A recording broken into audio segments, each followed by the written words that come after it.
नमस्कार मित्रांनो, बैलगाडा क्षेत्रातील वृत्सम द्वादश हिंद केसरी बकासूरची आज दावण एकदम टॉप पैऱ्यात पळते आणि गटपास देखील झालेले आहेत सर्व नंदी.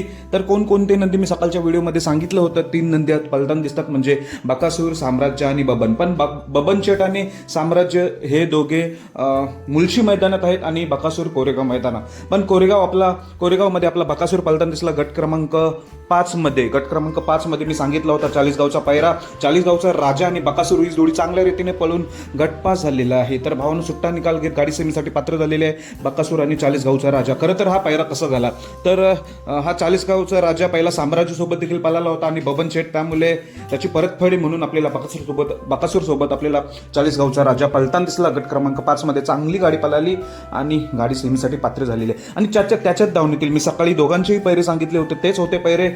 ते पैरे म्हणजे पहिला होता म्हणजे वैभव मामाचा बबन शेठचा पैरा नाशिकचा विराट सोबत. बबन शेठ आणि नाशिकचा विराट ही जोडी आपल्याला गट क्रमांक 37 मध्ये पळताना दिसली आणि सुट्टा गटपास घेत गाडी सेमीसाठी पात्र झालेली आहे. बबन आणि विराटची गट 37 मध्ये मुळशी मैदानात भावांना ही जोडी मुळशी मैदानात. आणि दुसरी जोडी मुळशी मैदानात पळाली साम्राज्याचा पैरा आहे म्हणजे मानगर वादल आणि साम्राज्य ही जोडी गट क्रमांक 39 मध्ये आपल्याला पळताना दिसली. गाडी सुट्टा निकाल घेत गाडी सेमीसाठी पात्र झालेली आहे मुळशी मैदानामध्ये. असे होते टॉपचे पैरे म्हणजे साम्राज्य आणि मानगरचा वादल, बबन आणि विराट, बकासूर आणि राजा.